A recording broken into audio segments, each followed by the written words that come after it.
I read you something that I read today? In John 6, we read about the healing of an official's son. This man had heard he was coming and went to him and pleaded with him to come and heal his son.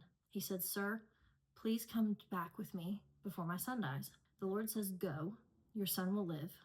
And the man believed what Jesus said to him and departed. While he was still going down, his servants met him, saying that his boy was alive. He asked them at what time he got better, and they said, "Yesterday at 1 p.m, the fever left him." The father realized this was the very hour at which Jesus had told him, "Your son will live." So he himself believed, along with his whole household. Now, the part of this that really convicted me when I first read it was the word "go," because it seems pretty simple. But when you look before that, he asked him to come with him. The man asked Jesus to come home with him. But Jesus just says to go on his own back to his house, that his son would live. You can trust that your son's going to live. He's giving him the assurance. And I feel like we can relate to this so often in that we come to the Lord asking him to do things in a specific way at a specific time. And often that's not what happens. That's often not the way the Lord handles things. And sometimes even we feel it on our hearts that he's telling us to go. Go forward, continue what you're doing, go back to the job that you hate, go back to the situation that you're waiting for a miracle, and continue praying, continue being faithful, continue being a light for the Lord.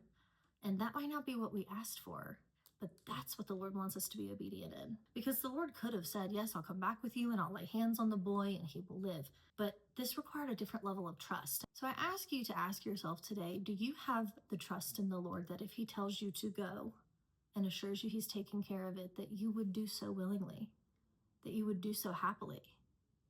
Would you be able to do that? So often we come to the Lord with our own agendas and our own outlines and an instruction manual for him, telling us how to do exactly what we're asking him to do.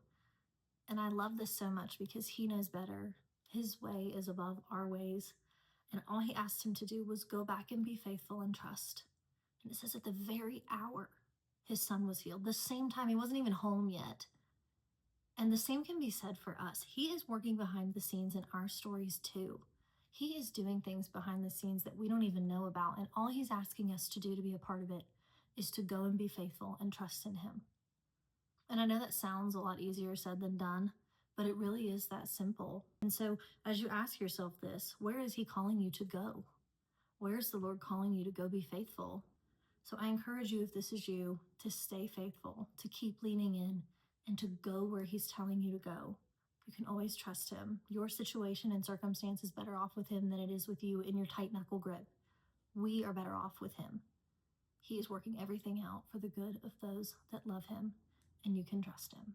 Thanks for listening. Chat soon.